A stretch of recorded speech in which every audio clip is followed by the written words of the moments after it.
falar da palavra. E viemos refletir sobre a palavra. Como deve ser a boa utilização da palavra em nossas vidas? O trecho que abrimos aqui nesse Como Pombas e Cobras, que veio por nosso intermédio, trazendo diversas reflexões em cima do Evangelho de Lucas, pensando a saúde na sua profundidade e na sua integralidade, pensa também a questão da palavra. E o trecho é em Lucas 22, versículos 66 a 69, que diz assim: já na parte final, o contexto é já a parte final da missão de Jesus, quando ele estava no processo do seu chamado julgamento. Na verdade, um jogo de cartas marcadas que já estava com o resultado pré-definido. A passagem diz assim: e logo que foi dia, na sequência da prisão de Jesus que aconteceu na madrugada, ajuntaram-se os anciãos do povo e os principais dos sacerdotes e os escribas e o conduziram ao seu concílio. O conselho dos anciãos e dos sacerdotes era o sinédrio, o órgão máximo do judaísmo. E lhe perguntaram: és tu o Cristo? Olha só, perguntaram a Jesus se ele era o Cristo. E ele replicou: se eu o disser a vocês, a vós, não o crereis. E também se vos perguntar, não me respondereis, nem me soltareis. Desde agora, o Filho do Homem se assentará à direita do poder de Deus. Ele tinha plena ciência de que os fatos estavam consumados, que nada poderia ser dito que amenizasse, atenuasse ou remediasse a situação. Tudo já estava consumado. Então, Jesus guardou silêncio, um silêncio que até hoje é incompreendido por muitas pessoas. Chico Xavier foi orientado por Emmanuel num sentido muito parecido com esse. A cada vez que ele fosse agredido, atingido, caluniado, e isso aconteceu muitas vezes por profissionais de comunicação e por atendidos, vejam, atendidos, beneficiados por Chico Xavier, lhe deram tapas, cuspiram em seu rosto. E a orientação de Emmanuel era tomar um copo d'água. No ambiente religioso e do espiritismo também, frequentemente se associa a água fluidificada, assim como no ambiente católico existe a água benta. A primeira ideia, quando ouvimos um guia espiritual tão elevado quanto Emmanuel orientar a que Chico Xavier tomasse água quando agredido, supomos que seria porque o alto lhe daria uma água mágica, uma água fluidificada, uma água que empoderaria Chico Xavier para o enfrentamento das agressões. Mas Emmanuel esclareceu esse equívoco dizendo que era simplesmente para não falar nada. Porque o tempo de ser agredido é um tempo de calar. Porque a agressão, ela incita, ela desperta o pior de nós. Principalmente dos seres humanos primitivos como nós somos, porque o ser humano primitivo ainda é em grande parte um animal. E o animal, regido pelo instinto de sobrevivência, quando atacado, reage, ataca também.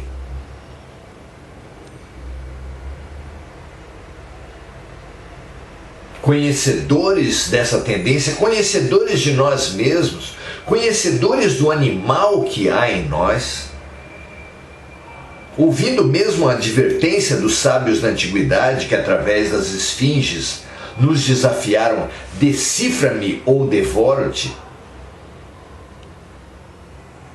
de forma a nos alertar sobre a nossa metade bicho, metade animal, que tende a nos devorar se nós não nos conhecermos.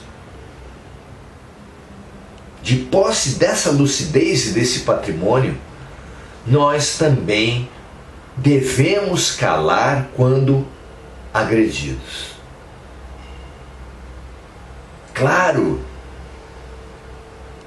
que Jesus sabia fazer perfeitamente a leitura de cada momento. Claro que ele era assessorado por um exército de anjos, a quem ele via e ouvia, ao contrário de nós, que tendo ouvidos não ouvimos, tendo olhos não vemos. Mesmo Chico Xavier, muito superior ao nosso estágio, tinha clara noção do bicho que carregava dentro de si e da importância que é saber calar.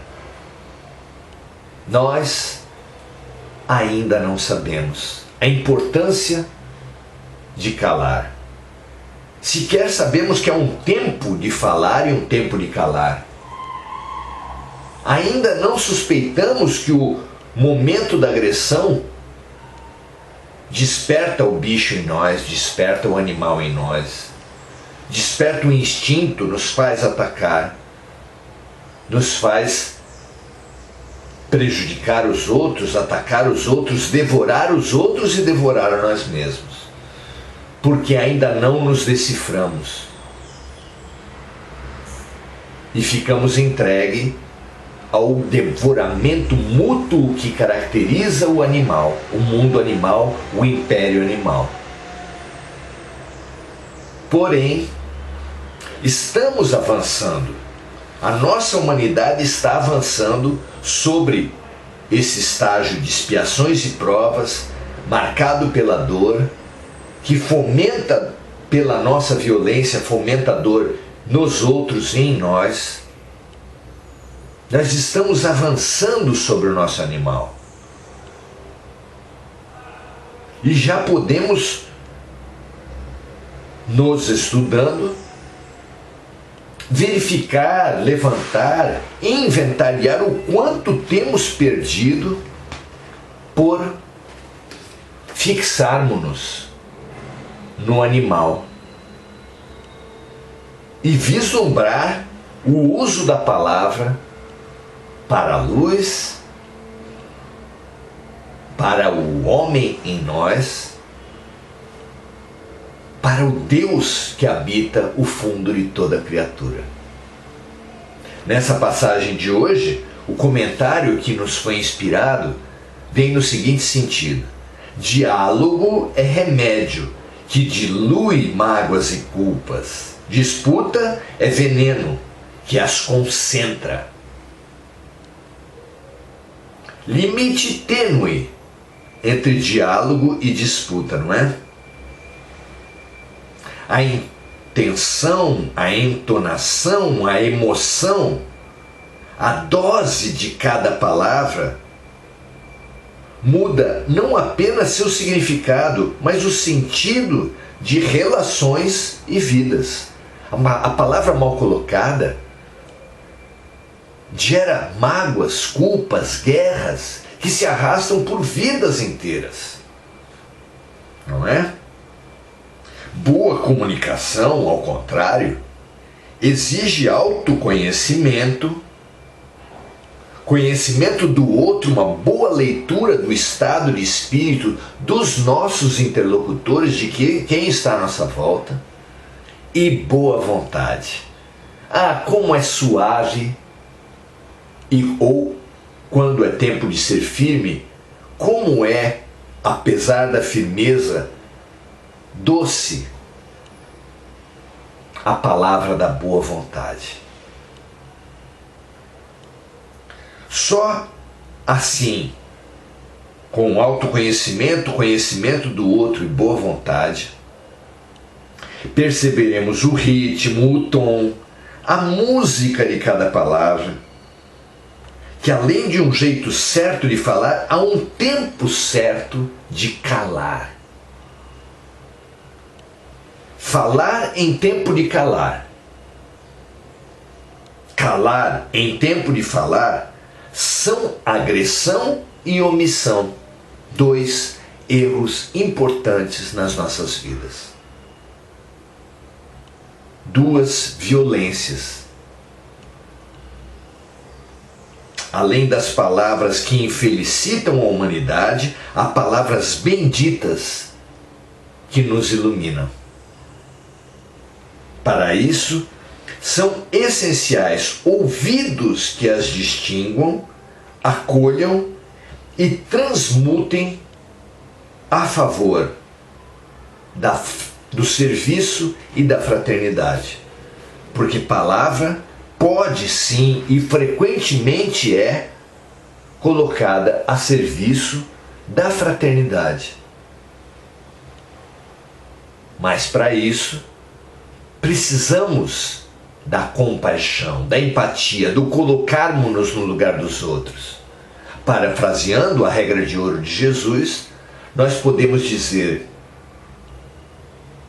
que o caminho para o amor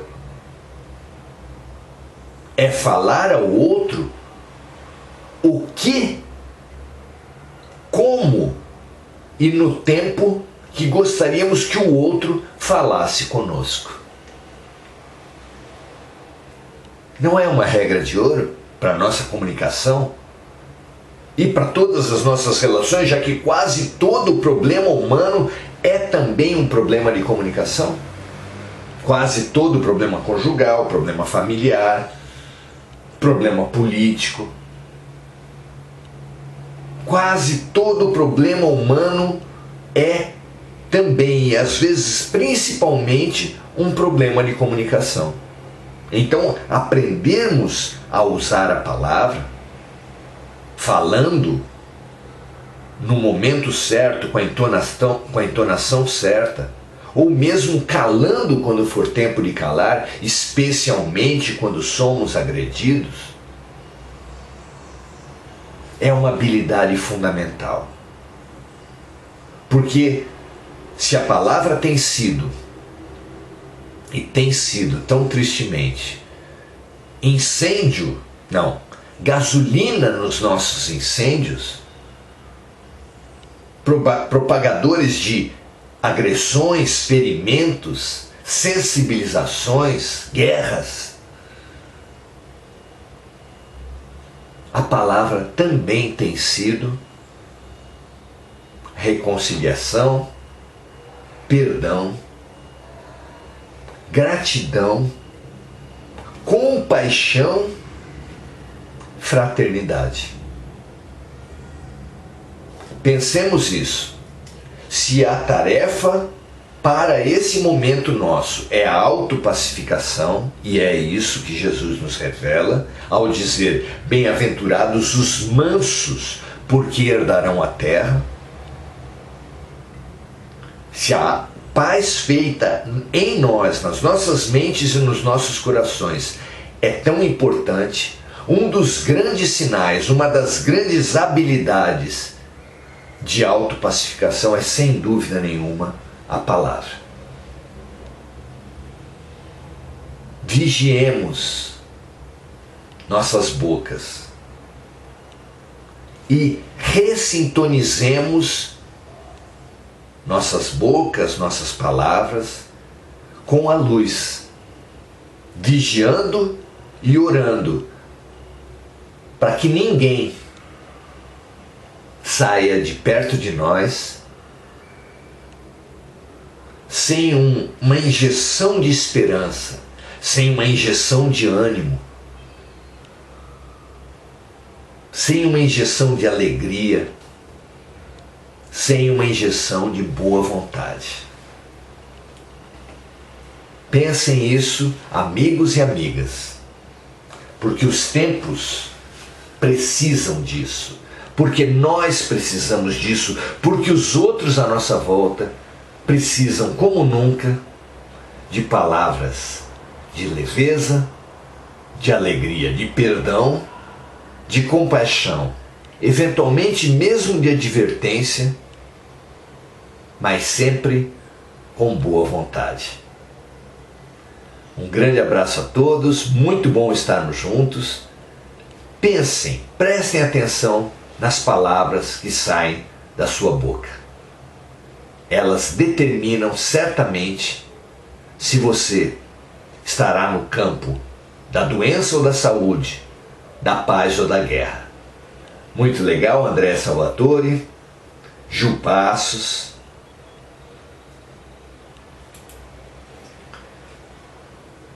Andréa Santos,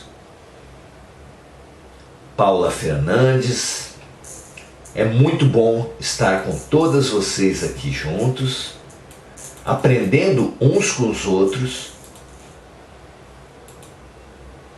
essas lições tão importantes. Regina Frutuoso, Lucimeire, Beth Figueiredo, muito bom ter vocês aqui, ter os amigos de volta, aprendermos,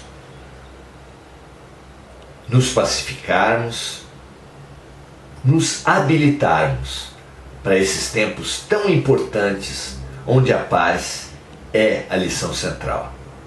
Muita paz, muita boa vontade, muita compaixão, muito amor para todos nós. Muito obrigado, até a próxima. Amanhã, 18 horas, estaremos juntos. Se vocês entenderem que paz nas palavras é importante para esse nosso momento, compartilhem, espalhem paz. Até a próxima, um grande abraço a todos, até amanhã.